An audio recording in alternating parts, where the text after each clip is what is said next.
أعوذ بالله من الشيطان الرجيم. بسم الله الرحمن الرحيم. أولم ير الإنسان أنا خلقناه من نطفة فإذا هو خصيم مبين. وضرب لنا مثلا ونسي خلقه قال من يحيي العظام وهي رميم. قل يحييها الذي أنشأها أول مرة وهو بكل خلق عليم.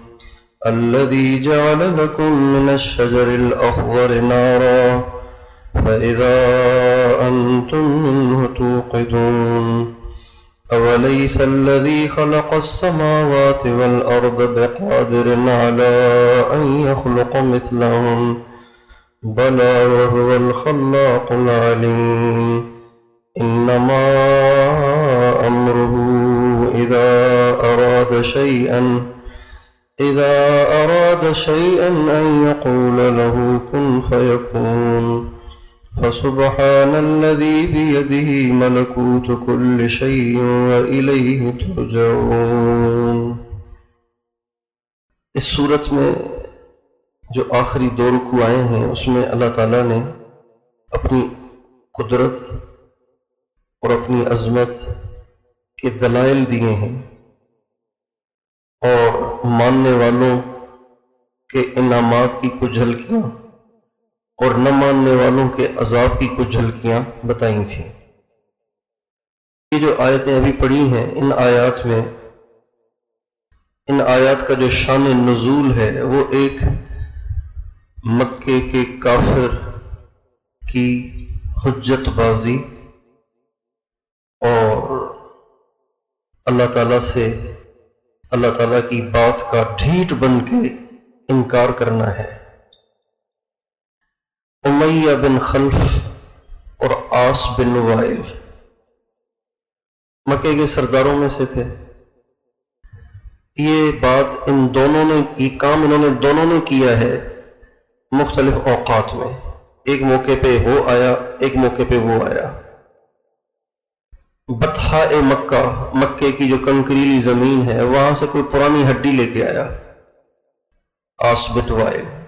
امیہ بن خلف کسی اور موقع پہ اور آ کے اللہ کے نبی کے سامنے اس ہڈی کو یوں توڑا اور یوں مسلا. وہ بہت بوسیدہ اور بہت پرانی ہڈی تھی، ٹوٹ بھی گئی، مسلا تو پاؤڈر بھی ہو گئی. ہمارے نبی سے کہنے لگا اس کو اللہ زندہ کرے گا. اس کو کیا باتیں کرتے ہو تم؟ عقل میں نہیں آتی باتیں تمہاری.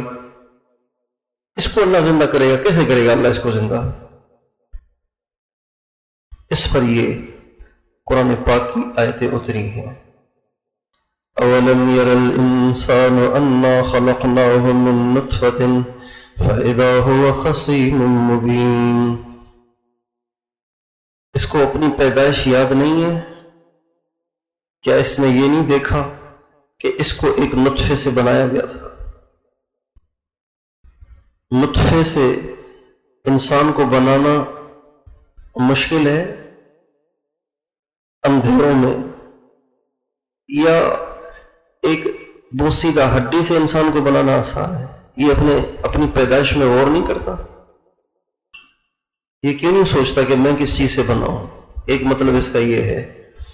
ایک مطلب اس کا یہ بھی ہے کہ اتنی بڑی بڑی تو باتیں کر رہا ہے، اللہ سے مقابلہ کر رہا ہے، تیری حقیقت کیا ہے؟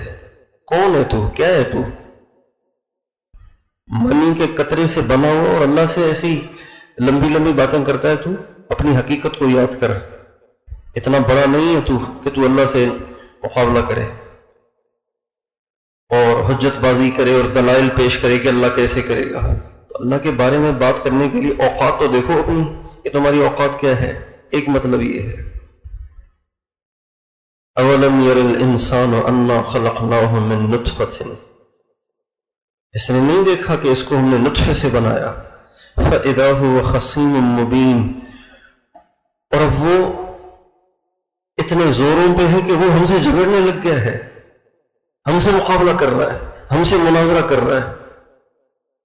وَضَرَبَ لَنَا مَثَلًا، ونسی خلقہ، اور ہمیں دلائل دیتا ہے، ہمارے سامنے مثالیں پیش کرتا ہے، ہمارے سامنے حجت بازی کرتا ہے، ہمیں دلائل دیتا ہے. ضرب لنا مثلا سے مراد یہاں پہ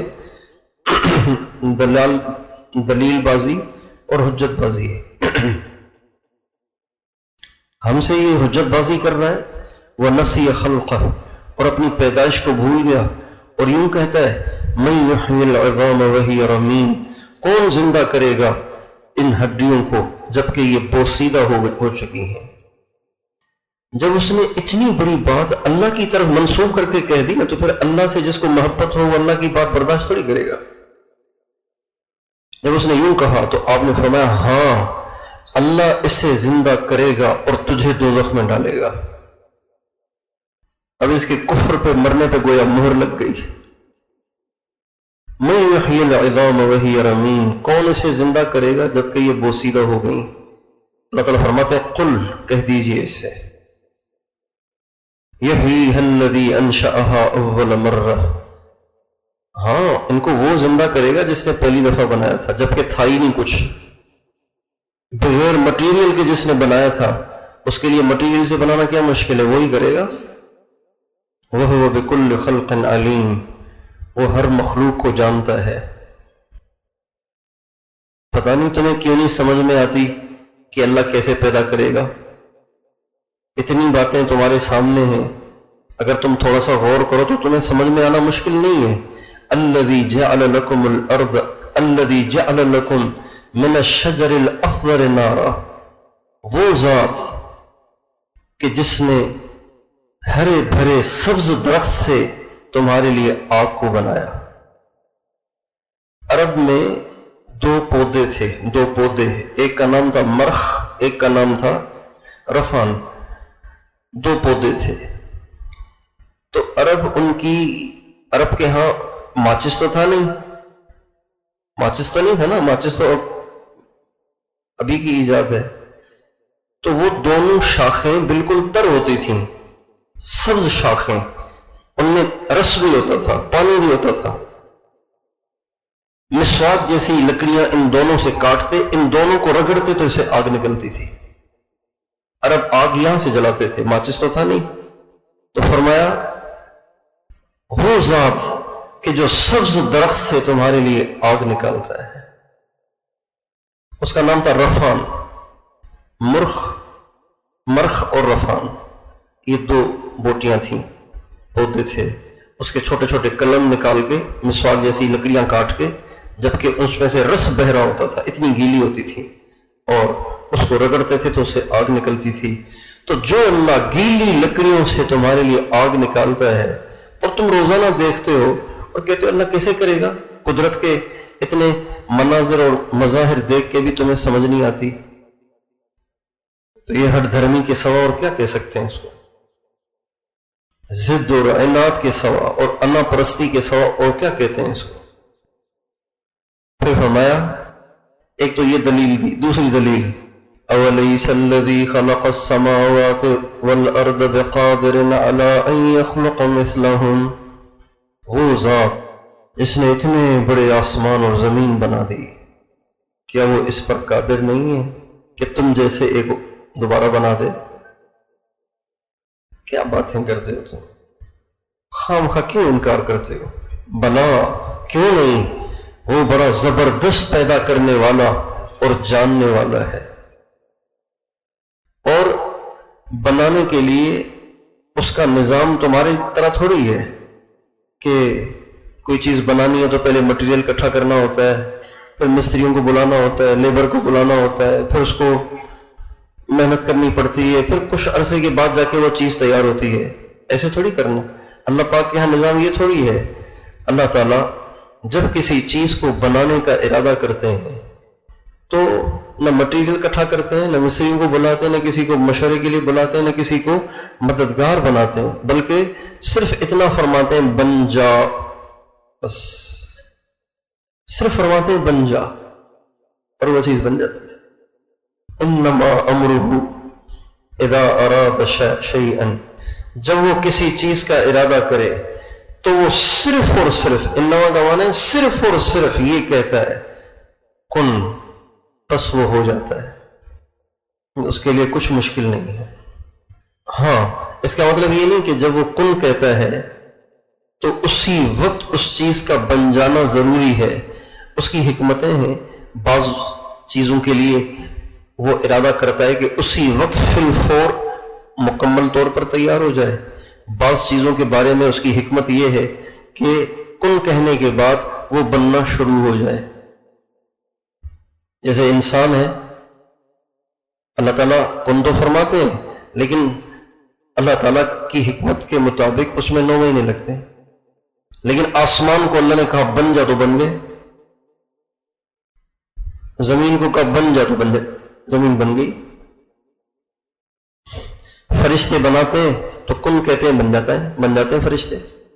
اتنے بڑے بڑے فرشتے ہیں، ان کو بنانے کے لیے کوئی ٹائم تھوڑی لگا ہے، حضرت جبریل علیہ السلام کو بنانے میں ٹائم تھوڑی لگا۔ فرشتوں میں سب سے بڑے قد کاٹ والے فرشتے حضرت میکائیل ہیں، بہت بڑے ہیں، وہ بہت بڑا جسم ہے ان کا۔ حضرت اسرافیل جن کی ایک پھونک سے ساری دنیا تباہ ہو جائے گی، صرف زمین نہیں، 7 آسمان، 7 زمینیں، ساری کہکشائیں، سارے ستارے، سارے سیارے، یہ سب کے سب ریزہ ریزہ تباہ و برباد اور تہس نہس ہو جائیں گے ان کی پھونک سے۔ وہ خود کیا ہوں گے؟ ان کو اللہ نے صرف کن سے بنایا ہے، حضرت جبریل کو کن سے بنایا ہے، حضرت میکائیل کو کن سے بنایا ہے، عرش کو اٹھانے والے فرشتوں کو کن سے بنایا ہے۔ اللہ کے کن میں کتنی طاقت ہے! اس لیے ہمارے حاجی صاحب فرماتے تھے کہ اللہ کرنا تو تو نے ہے، تیرے لیے کیا مشکل ہے؟ ایک انسان کو ہدایت دینا اور اربوں انسانوں کو ہدایت دینا تیرے لیے تو برابر ہے، آپ نے صرف کن نہیں کہنا ہے، بس ہونا تو خود ہے۔ اور یہ بھی فرماتے تھے کہ اللہ کے ایک حکم میں کتنی طاقت ہے، تو جس کے کن میں اتنی طاقت ہے اس کی نماز میں کیا طاقت ہوگی؟ نماز اس کا حکم ہے نا، نماز اس کا حکم ہے، اور کن جو ہے یہ امر تکوینی ہے اور نماز امر تشریعی ہے، اور تشریعی امر میں تکوینی امر سے زیادہ طاقت ہوتی ہے۔ تکوینی امر اس امر کو کہتے ہیں جس کا تعلق انتظامات سے ہو، تشریعی حکم اس کو کہتے ہیں جس کا تعلق انسانوں کے دین پر چلنے کے ساتھ ہو، انسانوں کی شریعت کے ساتھ ہو۔ تو اقیم الصلاۃ یہ ایک حکم ہے، اور کن یہ بھی ایک حکم ہے۔ تو کن میں جب اتنی طاقت ہے تو اقیم الصلاۃ میں کتنی طاقت ہوگی؟ کن میں جب اتنی طاقت ہے تو آت الزکوٰۃ میں کتنی طاقت ہوگی؟ کن میں جب اتنی طاقت ہے تو وأمر بالمعروف وأمر بالعرف اس میں کتنی طاقت ہوگی؟ جب کن میں اتنی طاقت ہے تب قولوا للناس حسنا، لوگوں سے اچھی بات کیا کرو، دل آزاری والا لہجہ نہ اپنایا کرو، اچھی بات کیا کرو۔ وقولوا للناس حسنا، انسانوں کے ساتھ، مسلمان کی شرط بھی نہیں ہے، بڑے کی شرط بھی نہیں ہے، چھوٹے کے ساتھ بھی ایسی بات کرنی ہے۔ انما امرہ اذا اراد شیئا ان یقول له کن فیکون، جب وہ کسی کام کا ارادہ کرتا ہے تو اس کا امر صرف یہ ہوتا ہے کہ وہ کہتا ہے کن، پھر وہ ہو جاتا ہے، پھر کسی چیز کی مجال نہیں ہے کہ وہ پھر نہ بنے۔ فسبحان، پاک ہے وہ ذات جس کے ہاتھ میں ہر چیز کی ملکیت ہے، جو ہر چیز کا مالک ہے۔ وَإِلَيْهِ تُرْجَعُونَ، اسی کی طرف تم لوٹائے جاؤ گے۔ اللہ تعالیٰ کے سامنے جھکنے کے لیے، اللہ تعالیٰ کے سامنے جھکنے کے لیے، اس کی ہر بات پہ یقین کرنے کے لیے، اس کا بندہ بن کے رہنے کے لیے یہ 2 باتیں کافی ہیں۔ ایک کہ سب کچھ اللہ کے ہاتھ میں ہے، لہٰذا آگے پیچھے جانے کی ضرورت ہی نہیں۔ جب سب کچھ اسی کے ہاتھ میں ہے تو اس سے تو پھر تم پنگا نہ لو نا، اس سے تو پھر لڑائی نہ لڑو، اس سے تو مقابلہ نہ کرو، اس کی نافرمانی کر کے اپنی تباہی کا سامان تو نہ کرو نا، سب کچھ اس کے ہاتھ میں ہے۔ اور پھر دوسری بات یہ ہے کہ لوٹ کے بھی تو تم نے اسی کے پاس جانا ہے. اگر تم نے اس سے بنا کے نہ رکھی ہوگی تو اس کے پاس لوٹ کے جاؤ گے پھر کیا حشر کرے گا وہ. اس لیے اللہ تعالیٰ کا بندہ بن کر رہنے، اللہ تعالیٰ کی 100% ماننے، اللہ پاک کو راضی کرنے کے لیے یہ 2 ایشوز کافی ہیں. ایک کہ سب کچھ اس کے ہاتھ میں ہے، اس کو راضی کرو، وہ تمہاری مدد کرے گا، اس کے پاس سب کچھ ہے. اور دوسری بات یہ ہے کہ یہ تو نہیں کہ ہمیشہ تم یہی رہو گے، اس کے پاس جانا ہی نہیں ہے، اس کے سامنا ہی نہیں ہوگا، ظاہری بات ہے، اب سامنا تو ہوگا نہیں، لہٰذا جو چاہو کرو. نہیں، اس کے پاس جانا ہے، لوٹ کے جانا ہے، اس کے پیشی ہوگی اس کے سامنے، تو اس سے بنا کے تو رکھو نا تاکہ اس کا سامنا تو کر سکیں. یہ ہے جی سورہ یاسین. اللہ کا کلام سمندر ہے، اللہ کا کلام عجیب، اس کی تاثیر ہے. گناہ کر کر کے انسان کا دل جب سخت ہو جاتا ہے تو پھر کلام اللہ کا اس کے دل پہ اثر نہیں ہوتا. تو یہ نہیں کہ کلام اللہ میں اثر نہیں ہے، آگے دل پتھر ہوا ہے. نبی کریم صلی اللہ علیہ وسلم قرآن پڑھتے تھے، نماز میں آواز سے پڑھتے تھے، رات کو پڑھتے تھے، رات کا بہت بڑا حصہ آپ قرآن پڑھتے رہتے تھے نماز میں. تو وہ کفار جو سارا دن آپ کی مخالفت کرتے تھے، آپ کو جھٹلاتے تھے، وہ آ کے چھپ چھپ کے آپ کا قرآن سنتے تھے. ایک دفعہ ابو سفیان، ابو جہل اور غالباً صفوان بن امیہ یہ آئے قرآن سننے کے لیے، لیکن تینوں ایسے آئے کہ کسی کو پتہ نہ چلے. تینوں نے سمجھا کہ میں اکیلا جا رہا ہوں. جگہ پہ پہنچے تو تینوں اکٹھے ہو گئے، بہت شرمندہ ہوئے. کتنی شرمندگی ہوئی ہوگی. تینوں نے سر جھکا لیا، پھر تینوں کہنے لگے یار غلطی تو بہت بڑی ہوئی ہے، بس یہ کہ دیکھیں نا آئندہ ہم احتیاط کریں، دیکھیں نا ہمارے پیچھے بڑی دنیا ہے، ساری قوم ہمارے پیچھے ہے، ہم یہ کام کریں گے. تینوں ایک دوسرے سے کہہ رہے ہیں ہم تینوں یہ کام کریں گے تو پھر اچھا نہیں ہے، تو اس لیے بھائی آئندہ ہم خیال رکھیں. اب یہ طے کر لیا. اگلے دن تینوں نے سوچا میں چلا جاتا ہوں، وہ ویسے نہیں آئیں گے، پتہ نہیں چلے گا. اللہ کی شان تینوں پہنچ گئے. یہ ہمارے اللہ کے کلام کی تاثیر ہے. ایک دفعہ حضرت عمر نے یہ کام کیا. آپ علیہ السلام بیت اللہ میں کھڑے ہوئے قرآن پڑھتے تھے. حضرت عمر نے کہا یہ میں نے کلام سننا ہے، تو بیت اللہ کے پردے کے پیچھے جا کے چھپ کے بیٹھ گئے. پردے کے پیچھے جب آپ قرآن پڑھنا شروع ہوئے، جب آپ قرآن پاک پڑھ رہے تھے تو آپ سورہ حاقہ پڑھ رہے تھے، الحاقہ ملحاقہ یہ پڑھ رہے تھے. تو اتنا حضرت عمر متاثر ہو رہے تھے، اتنا متاثر ہو رہے تھے، اتنا متاثر ہو رہے تھے، اتنا ان پہ اثر ہو رہا تھا. پھر ویسے ہی ان کے دل میں خیال آیا کہ یہ کہاں سے لاتے ہیں یہ کلام. یہ سوال پیدا ہوا، دل میں سوال پیدا ہوا. اللہ کی شان، اللہ کے نبی سورہ حاقہ پڑھتے پڑھتے یہاں پہنچے. جو ان کے دل میں سوال پیدا ہوا نا، فَلَا أُقْسِمُ بِمَا تُبْصِرُونَ وَمَا لَا تُبْصِرُونَ إِنَّهُ لَقَوْلُ رَسُولٍ كَرِيمٍ. جو ان کے دل میں خیال آیا نا کہاں سے لاتے ہیں، تو آپ علیہ السلام نے یہ پڑھا إِنَّهُ لَقَوْلُ رَسُولٍ كَرِيمٍ. یہ بڑے عزت والے ایک فرشتے کی طرف سے لایا ہوا کلام ہے. یہ کہتے ہی کہا پھر شاعری ہوگی، پھر یہ شاعری ہوگی. یہ حضرت عمر کے دل میں خیال آیا تو آپ نے اگلی آیت پڑھی وَمَا هُوَ بِقَوْلِ شَاعِرٍ قَلِيلًا مَا تُؤْمِنُونَ. یہ شاعر نہیں ہے، یہ شاعر کا کلام نہیں ہے، یہ شاعر نہیں ہے، تم کیوں نہیں ایمان لاتے، کیا مسئلہ ہے تمہیں. کہنے لگے تو جو میں سوچ رہا ہوں اس کا جواب دے رہے ہیں، اس کا مطلب ہے یہ جادوگر ہیں، جنات سے ان کا رابطہ ہے، جنات ان کو باتیں سمجھاتے ہیں. تو فوراً آپ نے اگلی آیت پڑھی وَلَا بِقَوْلِ كَاهِنٍ قَلِيلًا مَا تَذَكَّرُونَ. کاہن بھی نہیں ہے، نہیں تمہیں کیوں نہیں نصیحت حاصل ہو رہی؟ یہ پہلا دھچکا اور پہلی چوٹ ہے جو حضرت عمر کو لگی تھی، اور یہاں سے حضرت عمر کے کفر میں درار آ گیا تھا۔ اس کے بعد پھر وہ واقعہ پیش آیا ان کی بہن والا، حضرت فاطمہ والا، جس میں انہوں نے ان کو مارا، ان کے چہرے سے خون بہا اور ان کو شرم آئی، اور پھر کہنے لگے وہ کلام جو پڑھ رہے تھے کہاں ہے، وہ دکھاؤ مجھے۔ انہوں نے کہا نہیں تم ناپاک ہو۔ تو پاک کیسے ہوتے ہیں؟ کہ غسل کرو۔ غسل کیا اور پھر لا کے سنایا، تو وہ سورہ طٰہٰ تھی۔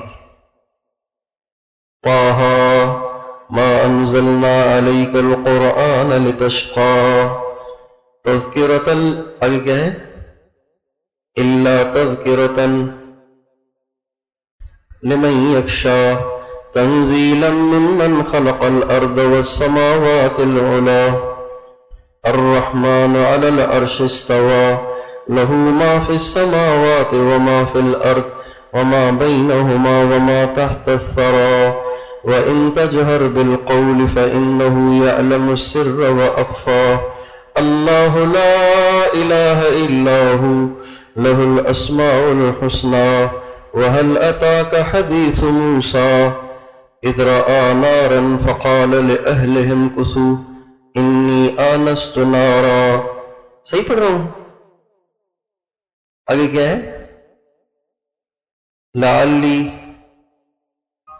آتیکم منہا بقبس او اجد علی النار ہدا فلما اتاها نودی ان یا موسیٰ انی انا ربک فاخلع علیک انک بالواد المقدس طوی وانا اخترتک فاستمع لما یوحی اننی انا اللہ۔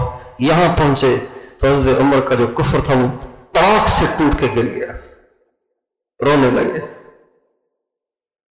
وہ جو درار وہاں پڑا تھا یہاں کے ٹکڑے ہوا۔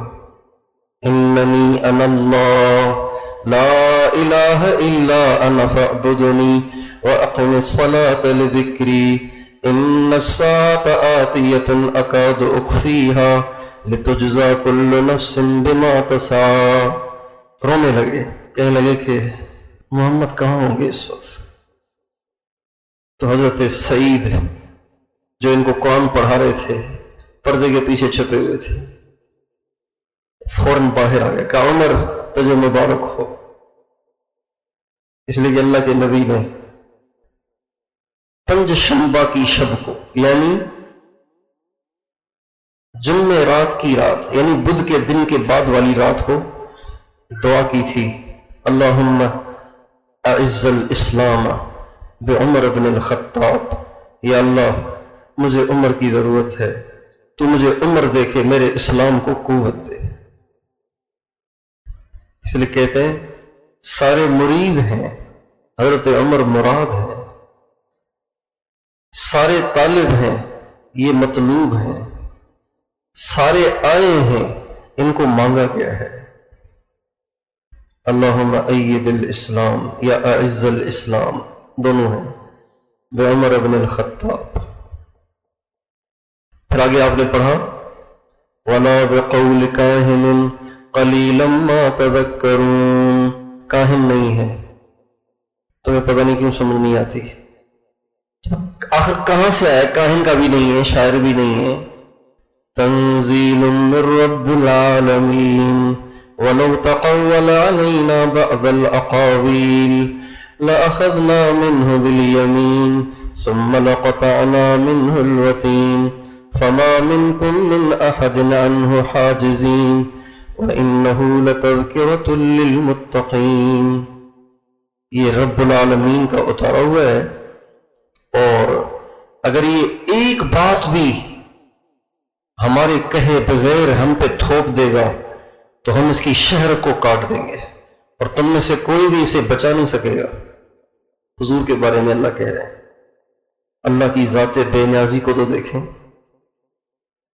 قرآن پاک عجیب کلام ہے، لیکن اس کا اثر اس پہ ہوتا ہے کہ جس کا دل پاک ہو، جس کے دل میں کچھ کسی قرآن پاک کے نور کی کسی کرن کے جانے کی جگہ تو ہو نا، سارا ہی پیک ہوا ہے گناہوں کی تہوں سے، تو کیسے اثر ہوگا اس کا؟ اس لیے ہم اپنے آپ کو گناہوں سے بچائیں، قرآن پاک سے محبت کریں، اپنے بچوں کو بھی قرآن پاک کی محبت پہ لائیں، اپنے تمام اہل و عیال کو، دوستوں کو، تعلق والوں کو، سب کو قرآن کی محبت پہ لائیں اور قرآن سمجھیں اور سیکھیں۔ اللہ تعالیٰ توفیق دے تو قرآن پاک کی تلاوت کریں اور روزانہ ایک ایک رکوع کو ترجمے کے ساتھ بھی پڑھ لیا کریں۔ اگر ایک پارہ آپ روزانہ تلاوت کرتے ہیں تو پورے پارے کا ترجمہ تو مشکل ہو جائے گا، پھر تو آپ کو بہت ٹائم لگے گا۔ تو تلاوت تو الگ کریں، اپنے قرآن میں 2 دھاگے لگائیں۔ یہ جو دھاگا ہوتا ہے نا، یہ والا دھاگا، قرآن میں 2 دھاگے لگائیں، ایک کو تلاوت کے لیے رکھیں، تلاوت کی نشانی کے طور پہ، اور ایک کو ترجمے کی نشانی کے طور پہ، یا پھر الگ الگ 2 قرآن رکھیں، ایک بغیر ترجمے کے، ایک ترجمے والا۔ اور ترجمے میں اس وقت سب سے زیادہ عام فہم ترجمہ حضرت شیخ الاسلام مفتی محمد تقی عثمانی صاحب کا ہے، اس سے ہم ترجمے کو پڑھیں، پھر اس کے مختصر سے فوائد بھی انہوں نے لکھے ہیں نیچے، تو وہ بھی پڑھ لیں، آپ کو مزہ آئے گا۔ پتہ تو ہو نا کہ اللہ کیا کہتے ہیں ہم سے۔ محبت کی ہے کسی سے، مثلا آپ کسی بزرگ سے بیعت ہو گئے ہیں، اب وہ بزرگ ہیں عرب، اور آپ ان سے اتنے متاثر ہوئے کہ آپ نے ان سے بیعت کر لی، وہ آپ کے پیر بن گئے، اب آپ ان کی زیارت کے لیے گئے، ان کے پاس بیٹھے، انہوں نے آپ سے کہا کیف حالکم، آپ کہیں سبحان اللہ، پھر وہ کہہ رہے حل تہتم بالاعمال کل یوم تذکر اللہ ام لا، اب کہہ رہے ہیں سبحان اللہ، کیا کلام ہے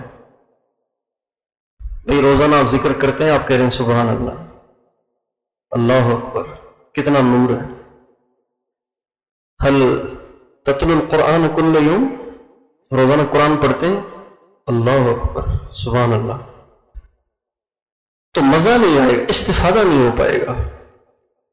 اگرچہ اللہ کے کلام کو نہ سمجھنے میں بھی فائدہ ہی فائدہ ہے، نور بھی آتا ہے، اثر بھی ہوتا ہے، فیض بھی ملتا ہے، اجر بھی ملتا ہے۔ تو شیخ عرب شیخ کے کلام پہ قرآن کو قیاس نہیں کر سکتے ہیں، لیکن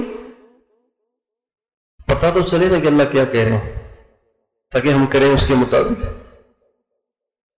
اجر تو ملے گا، فیض بھی ملے گا، نور بھی ملے گا، دل منور بھی ہوگا۔ حضرت امام احمد بن حنبل کو جب اللہ تعالیٰ کی زیارت ہوئی تو اللہ تعالیٰ سے پوچھا کہ یا اللہ سب سے زیادہ آپ کا قرب کیسے ملے گا؟ فرمایا قرآن کے ذریعے سے۔ تو کہا سمجھ کر یا بلا سمجھے؟ فرمایا سمجھ کر بھی بلا سمجھے بھی، دونوں طریقے سے اللہ کا میرا قرب ملے گا۔ تو اللہ کا قرب تو ملے گا، لیکن اللہ کہہ کیا رہے ہیں اس کا پتہ تو چلے نا۔